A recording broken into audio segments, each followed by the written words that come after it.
Bonjour les amis et bienvenue sur le podcast aujourd'hui.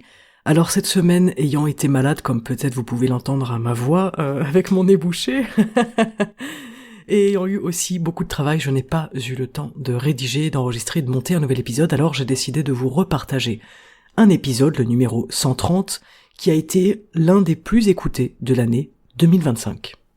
Cet épisode, il est sorti il y a un an, le 1er février 2025, peut-être que vous l'avez déjà écouté, peut-être que vous êtes passé à côté. En tout cas, il peut être intéressant à découvrir ou redécouvrir pour comprendre pourquoi le besoin de tout contrôler nous éloigne finalement du bonheur. Je vous laisse donc aujourd'hui et cette semaine avec cette rediffusion et on se retrouve la semaine prochaine, je l'espère, pour un nouvel épisode tout frais et surtout en forme. Je vous souhaite donc une excellente écoute et une très belle journée. Bonjour à tous et bienvenue sur le podcast Libres et Heureux. Aujourd'hui on va parler d'un sujet qui touche chacun d'entre nous à différents moments de notre vie, le besoin de tout contrôler. Si vous avez déjà ressenti cette frustration intense quand les choses ne se passent pas comme vous l'aviez prévu, ce sentiment d'impuissance quand une situation vous échappe, bienvenue, vous êtes au bon endroit. On vit aujourd'hui dans une société qui nous pousse peut-être à tout prévoir, à tout maîtriser, mais la question qu'on va se poser aujourd'hui, c'est est-ce vraiment possible ?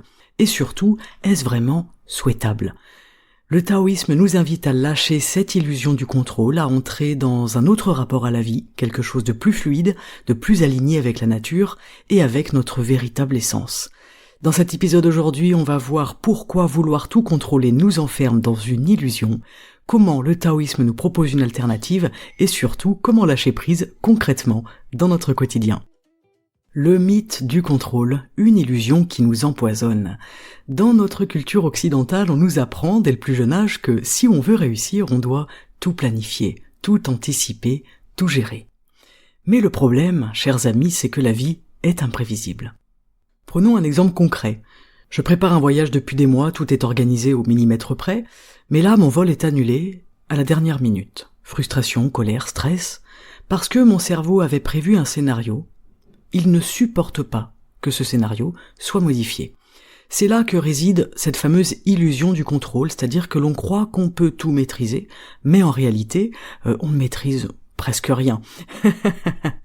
Alors le taoïsme nous dit que c'est précisément cette volonté de contrôler qui crée notre souffrance. D'ailleurs, Lao Tse nous disait « Celui qui veut prendre le monde et agir sur lui, je vois qu'il n'y arrivera pas. Le monde est un vase spirituel.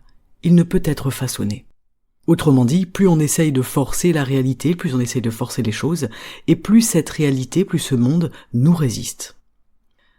On a un exemple historique qui est assez rigolo, l'exemple de l'empereur Qin Shi Huang, le premier empereur de Chine qui voulait tout contrôler, même la mort. Alors cet empereur, il a dépensé des fortunes pour trouver un élixir d'immortalité, et il a fini par s'empoisonner en buvant du mercure. L'obsession du contrôle l'a donc littéralement tué, une obsession mortelle pour l'immortalité qui lui a valu le trépas aux alentours de 49 ans. Notre illusion du contrôle nous amènera certainement pas à boire du mercure aujourd'hui, mais c'était un exemple intéressant que je voulais vous partager, une petite histoire, une petite anecdote. Que peut nous apprendre le taoïsme au sujet de cette illusion du contrôle et de la façon dont on peut vivre mieux les choses? Eh bien, nous avons le fameux Wu Wei, l'art de suivre le courant. Je vous en ai déjà parlé plusieurs fois sur ce podcast.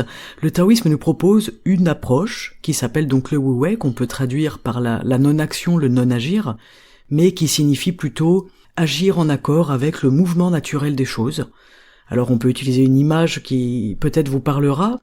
Imaginez-vous en train de nager à contre-courant dans une rivière. Vous allez vous fatiguer, vous allez lutter, et vous n'avancerez pas. Eh bien c'est ça, vouloir tout contrôler.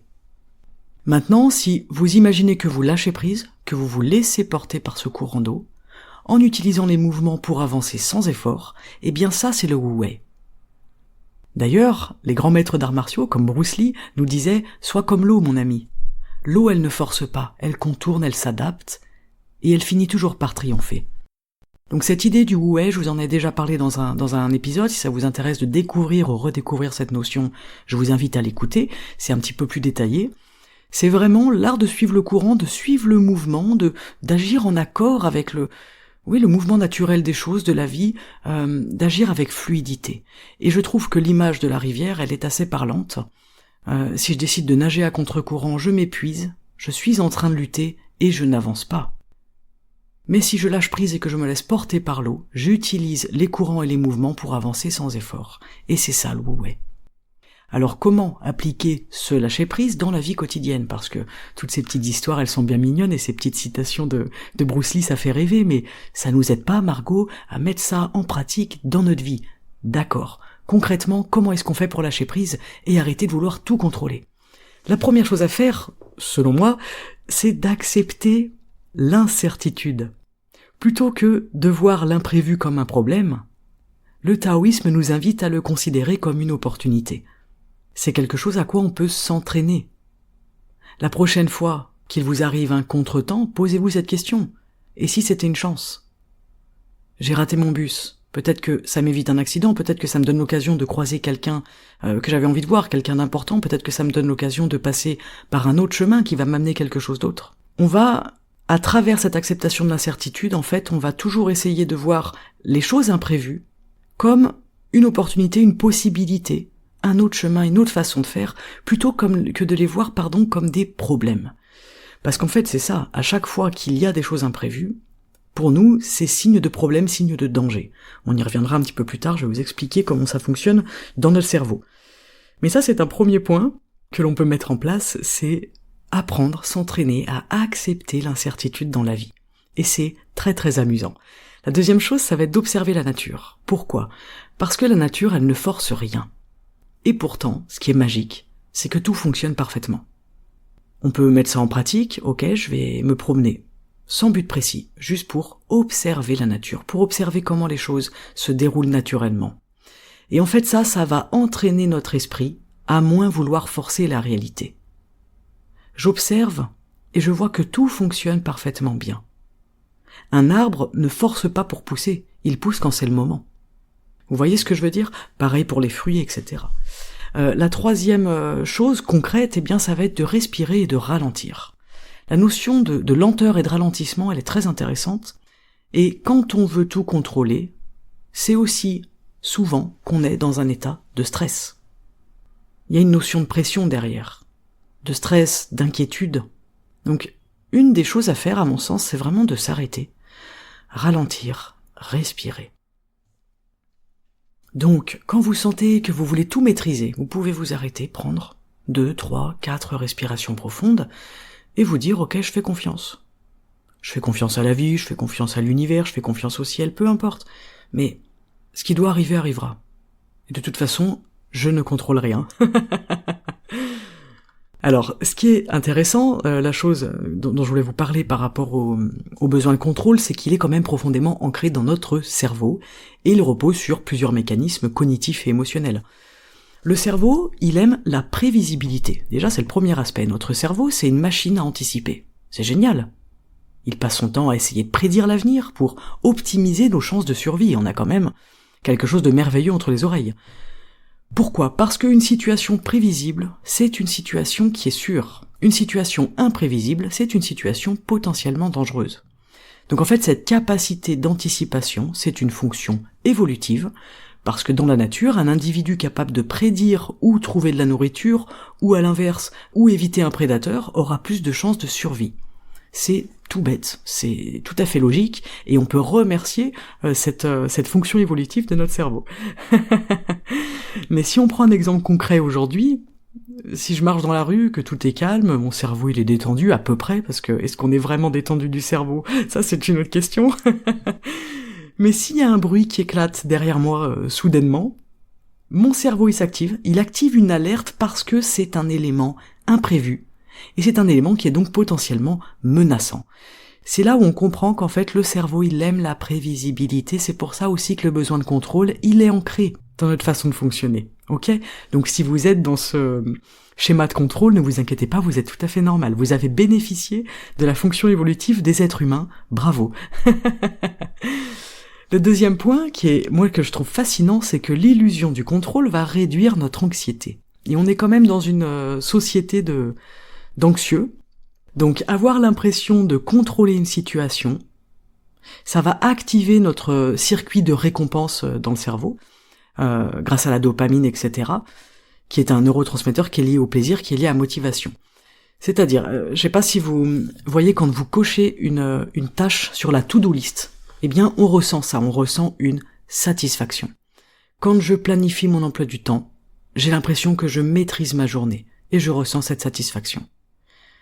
On comprend vraiment que cette illusion du contrôle, elle nous permet de réduire nos anxiétés, réduire nos peurs. Cette sensation de contrôle, pourquoi elle diminue l'anxiété? Parce qu'elle donne au cerveau l'impression qu'il peut éviter des problèmes. C'est intéressant. Quand une situation nous échappe à notre contrôle, notre amygdale s'active et déclenche une réaction de stress, accélération du cœur, tension musculaire, etc. On connaît tous ça. En revanche, quand on se sent en contrôle, cette zone est moins sollicitée, on se sent plus serein. Je prends un exemple, je suis dans les bouchons coincés au milieu d'une route que je ne connais pas dans un trafic très dense. Si j'ai un GPS qui me propose un chemin alternatif, je vais me sentir moins stressé parce que j'ai une solution, je sais où aller, donc j'ai une forme de contrôle. Si par contre mon téléphone n'a plus de batterie, que je n'ai pas Waze ou tout autre GPS, eh bien je vais risquer de paniquer parce que je suis totalement dans l'incertitude, je ne sais pas où je vais et je me retrouve bloqué dans ces embouteillages. Ça vous est déjà peut-être arrivé. L'histoire du téléphone qui a plus de batterie, ça peut être vraiment une source de stress parce qu'il y a une énorme zone d'imprévu derrière. Voilà. Alors pourquoi ce besoin de contrôle, il devient un piège? Le problème, en fait, c'est que notre cerveau, il surestime totalement son pouvoir de contrôle. Notre cerveau, il est quand même assez rigolo parce qu'il essaye de maîtriser l'immaîtrisable. Il essaye de contrôler l'incontrôlable. Nous, on veut prédire l'avenir, mais la vie est imprévisible.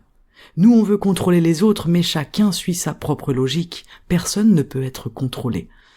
On veut éviter l'échec à tout prix, alors que l'échec fait partie de l'apprentissage. Vous voyez, ce sont quelques exemples comme ça qui nous montrent à quel point ce besoin de contrôle finit par nous poser problème. Le résultat, c'est quoi? Eh bien, du stress, de la frustration, de l'épuisement. Et là, on se dit, comment s'en sortir? Alors, le taoïsme nous invite à accepter que l'incertitude fait partie du jeu, et adopter une posture plus fluide comme on vient de le voir. Premièrement, avec la notion de l'illusion qui nous emprisonne, et deuxièmement, avec le wu-wei. Donc, aujourd'hui, peut-être qu'au lieu de chercher à tout contrôler, tout maîtriser, on peut entraîner notre cerveau à se focaliser sur ce qui est réellement sous notre contrôle.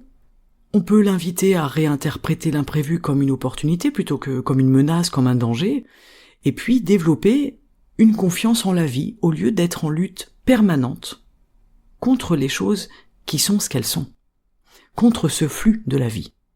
C'est un vrai entraînement mental, mais avec le temps, fort heureusement, on peut reprogrammer notre cerveau pour qu'il cesse de voir l'incertitude comme un ennemi, et qu'il commence à la voir comme un allié.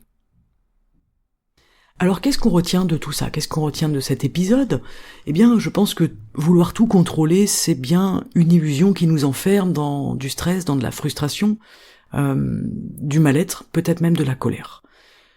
Qu'est-ce que nous dit le taoïsme à ce sujet? Le taoïsme, il nous invite à une autre posture. Il nous invite au wu-wei, au lâcher-prise conscient. En observant la nature, en acceptant l'incertitude et en ralentissant. C'est comme ça qu'on peut retrouver une vie qui soit plus fluide et qui soit plus harmonieuse. Personnellement, la chose qui m'aide le plus dans dans ce travail sur le contrôle, si je puis dire, c'est vraiment la confiance en la vie. Moi, c'est quelque chose qui m'aide énormément lorsque je n'ai pas le contrôle, ce qui arrive souvent. Je m'en remets à quelque chose de plus grand que moi et je me dis souvent, je fais confiance, on verra, là c'est hors de ma portée, je ne peux rien faire. J'ai qu'une chose à faire, c'est me détendre et faire confiance. Et je suis persuadée que les choses ne peuvent se transformer que lorsque l'on est dans la fluidité, qu'on est dans le calme intérieur. Vous voyez ce que je veux dire? Donc, je sais pas ce qui vous parlera le plus pour vous. Peut-être que ce sera plutôt les explications semi-scientifiques, attention, hein. Je suis pas neuroscientifique, mais les explications du besoin de contrôle qui est ancré dans notre cerveau et qui repose sur des mécanismes cognitifs et émotionnels parce que c'est lié à notre survie, à notre fonction évolutive, etc. Peut-être que vous serez plus touché par ça. Peut-être qu'à l'inverse, ce qui vous parlera, ce sera peut-être plus le wu-wei, l'art de suivre le courant, l'idée de ralentir, de respirer, d'observer la nature, et l'idée d'accepter l'incertitude. En tout cas, je pense que peu importe la méthode qu'on utilise, le but, c'est de réussir à sortir de cet état de contrôle qui n'est malheureusement qu'une illusion. Alors aujourd'hui, eh bien, vous pouvez vous demander dans quelle situation est-ce que vous ressentez le plus ce besoin de contrôle. Est-ce que vous arrivez à le lâcher prise ou est-ce que c'est encore difficile pour vous? Et je vous invite à mettre en place des choses qui peuvent vous aider à être plus détendu, à accepter que tout ne se passe pas comme on le souhaite, bien au contraire, mais que peut-être les choses se passent exactement comme elles doivent se passer. C'est tout pour aujourd'hui pour le podcast, je vous remercie d'avoir écouté cet épisode, je vous souhaite une excellente journée, je vous souhaite une belle exploration du Tao qui est en vous et du Tao qui est autour de vous. Prenez soin de vous, n'oubliez pas de sourire et de respirer, et on se retrouve la semaine prochaine pour un nouvel épisode. Ciao!